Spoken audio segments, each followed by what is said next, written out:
Good morning, committee members. I wanted to take some time to follow up on the conversation we had about a week and a half ago regarding the wealth calculator. I know as we were working through the wealth calculator with Melissa, we had noticed some concerns that the wealth calculator was changing and it seemed like there was some updates being done. Well, I spoke with our certified EO rep, and actually, it was not certified EO that was doing updates to their site. It was some of us not knowing, going in and making changes to the wealth calculator. So I figured it was easier for me to take some time to actually show you where to make changes and where not to make changes on the wealth calculator. Because the wealth calculator, since all of us have access to it, if any of us makes a change in the edit wealth calculator area, we will actually be changing it for everyone else on the committee that has access to the wealth calculator.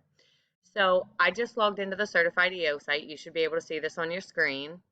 And if you look on the left-hand side of the screen, I'm going to click on wealth calculator. So this should bring up the option to either edit the wealth calculator, which you can see right here. It says view, edit, analytics. And then there's a link here to actually share the wealth calculator or for you to access the wealth calculator. So if you hit view right here, this is going to take you into what the wealth calculator looks like. This is the area that I ask that you access the wealth calculator and make changes to for the individual employee that you're showing the wealth calculator to. So if you look here, at this point in time, all of the titles are correct. Last account value, statement date, years until retirement, whether you're picking hourly or salary, and you can change that, benefit level, rate of return, and annual salary increase. I ask that you only use this option to fill in these blocks here to show the employee what their projected ESOP value would be. So clearly, as we had showed you before, if I change this to 80,000 or 80,000 and I'm going to change this to 10 years. I'm going to change this to hourly. I'm just going to keep it how it is. You can see clearly that the wealth calculator is changing.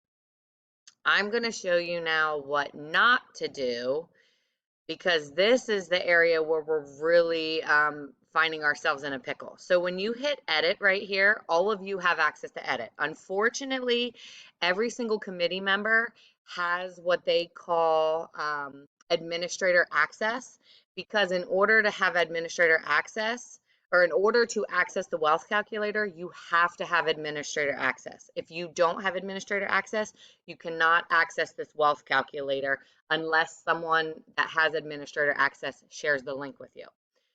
So unfortunately, we all have this access. So what I'm going to ask all of you to do is to never do what I'm about to show you. If you need this edited for any reason, or we decide as a committee that we want to edit something, I ask that only the chair of the committee is responsible for this. So that way there's one individual who will do the editing and that way we're not accidentally changing this wealth calculator and there's more confusion in the future. So when you actually hit edit, this brings you up to the screen that you're able to actually make changes. And so I'm going to just show you, for example, here, if I were to, let me show you. Okay, here we go. So on the second screen, it says last account value. This is actually the title that I typed in was last account value. But let's say I come in here and make a mistake and I think in my head, oh, last account value. Let me put that 80,000 in here, right? And I then go ahead and I hit next and I go the whole way through this because unfortunately you can't just save it. You have to go through all of the screens. But for the purposes of this, I just want to show you that one change. So I hit submit. And now, wait a second, that didn't do what I wanted it to do.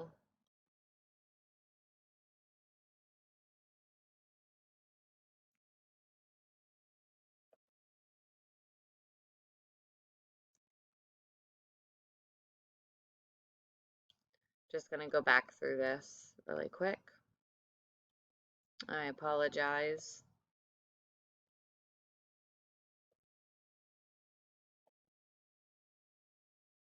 Okay, so it shows me here wealth calculator was updated. So now when I go to view, remember I changed that last statement value or last account value, I changed it on accident to 80,000. Now, when anyone on the committee tries to access this wealth calculator or anyone that we share the wealth calculator link with, when they go in here to actually try to mess around with this and move numbers around, they're going to see this $80,000 instead of last account value. And so that's where we're having our issue. So I really ask that you don't touch that edit button here. If you're going, there's really no reason to go in and edit it unless we're trying to lock in a value. I know that we talked about locking in a benefit value, but at this point, I don't think that that's a great option because if we lock in that benefit value, um, let me just go back into here and show you. So if we lock in this benefit value at 12, let's just say, I know that the company has committed to locking in that value at 12, but let's just say an employee says, well, what happens in a couple years from now if we have another issue, we have another pandemic, or our economy is kind of in a pickle and the company cannot commit to 12%. Maybe they drop it to 10%. You're going to want to be able to show that employee, well, look, even if we drop it to 10%, you're still have a great rate of return on here. But at least we can show them that option. So at this point, we're not going to lock in any benefit levels. We're not going to lock in any annual salary increase rates or rate of returns. We're not going to lock anything in. But there's really no need for anyone to actually edit this entire wealth calculator because all that you need to be able to do is make changes and fill in these boxes here and the toggles and things like that. So again, I'm going to go back now and change this since I was in here messing around with this. That way I don't forget. And then, so if you see right here, it tells me if no language is added, the last account value will be used. But because I accidentally put that 80,000 in, it showed that 80,000. So I'm just going to go ahead for the sake of making sure that it says what I want it to say. I'm just going to put last account value back in, and I'm just going to click through all of the screens like I did before until I get to that final screen, and then I'm going to hit submit. And when I go back to view it, now it says last account value here, if you see. So please, please, please, moving forward, do not hit the edit option.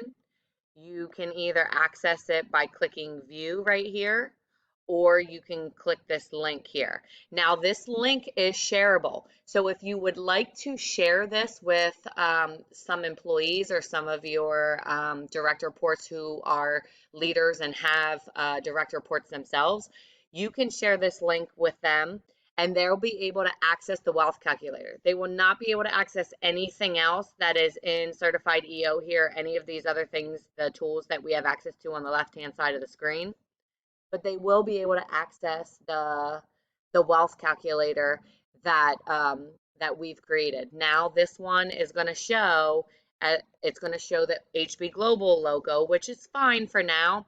We do have initiative, I think in July or August, that we're going to actually make a couple different wealth calculators that'll be branded for each location. So North Shore will have their logo on there, and William R. Nash will have their logo on there, and so on. But for now, just know that when you share that link, it's going to be to this wealth calculator here that shows HB Global. So again, you can start sharing that link now. But please, please, please do not hit this edit option. There's also a QR code that you can share and you can access the same wealth calculator. I know some individuals like to use QR codes instead of using links. So this QR code here can be shared as well and it will take that individual directly to our wealth calculator. So after reviewing this portion of the video, if you have any questions, if there's any confusion, you'd like to discuss anything more, please let me know. But I just want to make sure that we are not editing this wealth calculator on accident. And then when we get in there, we're noticing that the titles of the different sections of the wealth calculator are being changed. One other thing I wanted to share with you, and I'm actually going to add this into the body of the email for this video, is also I was able to do a little bit of research on the average rate of return. So that way you are armed with better confidence and better knowledge when an employee pushes back. Because if you remember, I'm just going to go back to this wealth calculator. If you remember when we go back to here, so right now our average rate of return is around 40%, give or take, right? We don't even have the option to change this wealth calculator to above 40%. Now, 40% is a high rate of return. It is not something that is commonly seen. And if you notice on here, it is actually red for saying this is a high rate of return from 20 down to 16. Then when you get down to 15, it's still orange, and this says this is an above average rate of return, and that's from 15 and 14. And then when you get down to 13, it clearly doesn't say anything. So when you're explaining this wealth calculator to employees and you're showing them this rate of return, they might start seeing that orange and that red. And so let's just say for the sake of us right now, we're using 20% as just an average rate of return for us, since 40 is not something that we're going to be able to maintain all of the time. So right now we're using 20, and an employee sees that it's red and sees that it says this is an average rate of return. They may or may not question you on that. And I want you to be confident, comfortable, and have the right information to be able to have a conversation with that employee. So I was just able to pull some of this together. So average rate of return. Just remember that the average rate of return is the average annual amount of cash flow generated over the life of an investment. The rate is calculated by aggregating all expected cash flows and dividing by the number of years that the investment is expected to last. So I'm going to click down to number 3 here. You can see HB Global, the average rate of return is at about 40% right now. However, we expect this to come down and come down some over time as acquisitions either slow down or things change in cash flow and just kind of some back end schematics of the way that our investing will work. So just know that that average rate of return of 40% is not going to be manageable forever. But if you go to number 1, so the S&P 500 index, the S&P 500 index is a benchmark of American stock market performance. This dates back to 1920. I know that in our conversation about the wealth calculator, it was brought up what the average rate of return is for the S&P 500. And so research shows that the index has returned a historic annualized average rate of about 10% since its inception through 2019. So just keep that in mind that the S&P 500 is sitting at about 10% for the average rate of return. And then a traditional 401k, again, we're not getting into the nitty gritty here. We're not financial advisors. We're just here to kind of armor our employees with some knowledge. And so 401k, so many retirement planners suggest that the typical 401k portfolio generates an average rate of return of between 5 and 8% based on the average market conditions. But your 401k rate depends on different factors like your contributions, your investment selection, and your fees. So this information will be in the body of the email that that this video is in, so you can reference this at any time. But I did want to make sure that I shared this information. I promised that I would do a little bit of research and that I would figure out what was going on with the wealth calculator, as well as provide some information on the average rate of return. I really appreciate you taking some time to review this video and to hear this information. Again, if you have any questions or concerns, please feel free to reach out to me. Thank you for your time and have a good day.